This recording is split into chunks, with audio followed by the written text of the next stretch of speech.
Most folks think evil comes loud with gunfire, shouting, and chaos that tears through the night. But sometimes it arrives quiet, gentle, almost polite. A whisper of wind, a creak of rope, and a girl swaying slow under the sun, feet hanging just above the ground. Jack Coburn wasn't the type to scare easy. Point 2 tours in the war, and hands that had buried more brothers than he cared to count. When the fighting ended, he canvassed to vanish. Bought himself a forgotten patch of land outside Tombstone, Arizona. Cost him exactly $1, the kind of deal you make when nobody wants what's left behind. The place was dead quiet. Dirt baked to stone, fences leaning, the sky a sheet of white heat. Jack expected snakes, maybe a broken gate or two. What he didn't expect, Washer. She hung just past the main gate. Limp, silent, the barn behind her half collapsed. Weeds reached her knees. The wind moved her body like a child's toy in a bad dream. Long brown hair tangled, skin gone pale. Beneath her a chair lay broken, and nailed above it a charred plank with 3 words burned deep: "Traitor justice served." Jack's gut twisted. He knew death. Its smell. Its silence. But this wasn't death. Not yet. Her lips were faintly moving. He dropped the reins, ran to her, cut her down fast. Her body hit the dirt with a dull thud. Light as a bird. He pressed his ear to her mouth. Nothing. Then again, a gasp, faint, but there. Her chest trembled. She coughed, dragged air into her lungs like she was stealing it from the devil himself. Her eyes opened, glassy, confused. She didn't scream, didn't cry, just looked at him like she wasn't sure if he was real. Her name, he'd learn later, was Claire Whitman, 24, last of the Whitman family. The ones everyone in Tombstone said disappeared 3 years back. That's when Jack realized whatever he'd bought for that single dollar wasn't just land. It was a secret, a wound, and it had just bled out. You're right there at his boots. For the next hour, Claire said almost nothing. She sat on the porch steps, knees tucked close, drinking water like it might vanish. Jack tied his horse, patched her neck with an old kerchief, and waited. He'd seen that look before, eyes stuck somewhere far away, where memories still screamed. When he finally spoke, his voice was low, dry. "Easy there," he said. "You always greet strangers like that. Or am I just special?" That earned him a smile, small but real. Then she told him the ranch had been her family's for generations. Her father wasn't a rancher, though. He was a geologist, a quiet man who spent his days poking holes in the earth, measuring dirt, writing down numbers noon could read but him. Years back, Hess struck something. Not gold, not oil, water, clean, deep, endless water, enough to keep the valley alive for 10 long summers. And that, she said softly, was the beginning of the end. They kept it quiet. You don't brag about finding treasure in the desert. Not out here. Out here, good news travels like blood in the water, and men like sharks come fast. But some secrets don't stay buried. A man named Maddox found out, owner of half the saloons in Tombstone, and greedy enough to want the other half, too. When he heard whispers about the Whitmans striking something beneath their land, he came calling with a smile and a contract. Water made the land worth more than gold. It meant life, power, control. So Maddox offered to buy them out. Claire's father said no. A week later, the well collapsed. Just like that, and I was gone. Her father went down with it. Town folks called it an accident. But Claire saw what they didn't. Boot prints near the shaft and beams that weren't broken. They were cut. By the time she could prove it, it was too late. The land was already transferred. Every document signed, every stamp official, all perfect. Except she hadn't signed a thing. They forced her out. She ran, hid, waited. Maddox never registered the land in his own name. Too risky with forged papers. So he left it untouched, thinking no fool would ever buy a cursed patch of dirt. But then came Jack. He didn't know the story. Didn't care much about ghosts or rumors. Just saw a cheap property no one wanted. $1? Easy. Figured he'd mend a few fences, fix up a barn, and live quiet till the world forgot him. Instead, he'd walked right into a war. Claire hadn't come back to haunt the place. She came back because she had something they didn't, a map. Not a simple drawing, but her father's entire geological survey. Depths, layers, pressure points, flow directions, a blueprint for life buried under death. And she'd hidden it somewhere they'd never think to look. That's why they tried to hang her. Jack listened in silence, didn't interrupt, didn't blink. When she finished, he looked out toward the hills. The land stretched wide and still, but to him, it didn't look like land anymore. It looked like a fuse waiting on a match. Then came the sound. Hoof betats. Slow, steady, not in a hurry, but not friendly either. Jack pushed off the porch rail, squinting into the red haze. 3 riders, no wagons, no gear, just men and intent. Claire's breath caught. She didn't move, but he saw her shoulders tighten, her fingers curl. The lead rider wore a black coat, too clean for a ranch hand, hat pulled low, face hidden in shadow. The 2 beside him rode silent, hands resting near their holsters like it was habit more than choice. They stopped 10 paces from the porch. None dismounted. "You the new owner?" the lead man asked. His voice was dry, flat, like dust over wood. Jack nodded once. "That's right. Bought it for $1, huh?"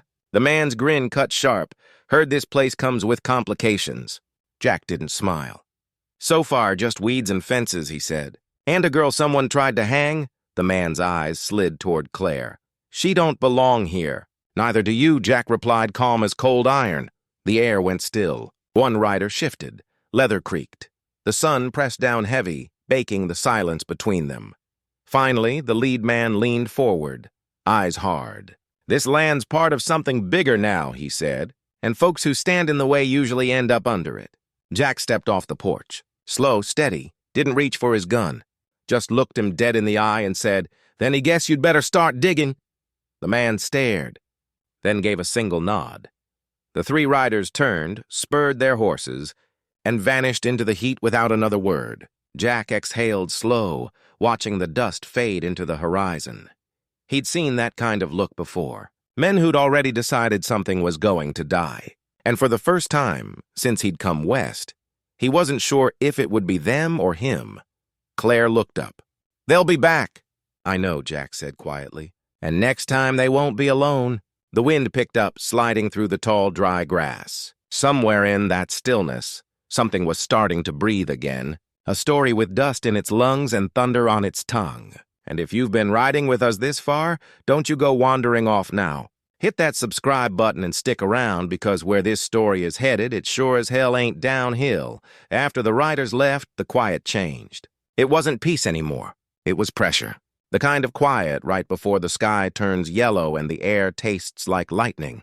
Claire moved fast. She pulled up a loose floorboard under the old stove, reached down, and lifted out a small wooden box wrapped in cloth. Her hands trembled just enough to show the fear she was trying to hide. Inside the map, Jack watched her unfold it slow.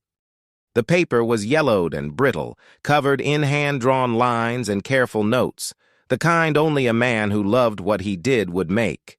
"This vein runs straight through the North Ridge," Claire whispered. "My father spent 10 years mapping it." Jack nodded. "And folks are willing to kill for it." She didn't answer. He folded the map back up neat and tight, set it on the table, and poured 2 cups of coffee. The steam curled between them like a warning neither one wanted to say out loud. "You sure no one else knows about this?" Jack asked. Claire hesitated. I thought not. That's when they heard it. A soft knock, not from the front. The back door. Jack's hand went straight to his revolver. He moved silent, peered through the slit in the curtain. A man stood there, middle-aged, dust on his clothes, eyes hollow but sharp. Something about him stirred a memory Jack didn't like. Claire came up behind him, breath shallow. "Jack," she whispered. "You know him?" She nodded slowly. "He worked for my father. Disappeared after the well collapsed." The man knocked again, softer this time. "I ain't here to steal," he called, "just to talk. I know where that vein ends. You need me, Jack, more than you know." Jack looked at Claire. Her face had gone pale. "Out here you never really knew who was friend or foe, but sometimes even the devil knocks polite. Pete, that was his name, hadn't finished his sentence when the ground began to shake. Hoof beat that's fast, many too close." Jack moved on instinct. "Hide it now," he barked, her tossing the map toward Claire. She stuffed it back under the floorboard just as the front gate slammed open. Dust exploded through Thayard. 8 riders this time, guns, grit, and no mercy in sight. At the center of them sat Harper, Maddox's right hand, face like stone, smile like sin. He didn't bother to speak at first, just looked around, slow, eyes crawling over every inch of the Porsche, like he already owned it. Jack stepped outside, gun loose at his hip, but not drawn. Claire stayed hidden behind the door, heart pounding. Pete melted into the shadows, breathing hard. Finally, Harper spoke. "We came for the map and the girl," he said, voice smooth as poison. "And if you're thinking of playing hero, you'd best be ready to die for dirt." Jack didn't move. "Some land ain't dirt," he said quietly. "Some land is memory, blood, promise." The words hung in the air like smoke. Harper shifted in the saddle, ready to draw, but he wasn't fast enough. The first shot came from Pete, sharp, clean, like the crack of a whip. The second was Jack's. Then the world split open. Gunfire ripped through the air, echoing across the valley. Claire ducked behind the stove, the sound shaking the walls. Pete caught one in the arm, but kept firing. Jack took a graze along his ribs, coat tearing, blood seeping through, but he didn't stop. And then it was over. Just dust, blood, and Harper face down in the dirt. Pete dropped against the wall, breathing heavy. Claire crawled out, trembling, eyes wide. Jack leaned against the porch post. Same place he'd stood the day this all began. Days later, the sheriff rode in, took statements, took bodies, swore he'd see Maddox answer for every lie and every drop of blood spilled over forged ink. As for Jack, he stayed. He rebuilt the fence, repaired the roof, dug a new well, and Claire stayed too. Not because she had nowhere else to go, but because some land deserves to be stood on, fought for, loved. You see, that's the thing about the West. It ain't about who draws the fastest or who owns the most. It's about who keeps their word. So if this story lit something in you, a memory, a feeling, a fire, don't forget to hit that like button, share it, and subscribe for more. And tell me something. Have you ever stood your ground when no one else would? Is there someone or something you'd fight for, even if it cost you everything? Because sometimes what we fight for isn't just land or justice.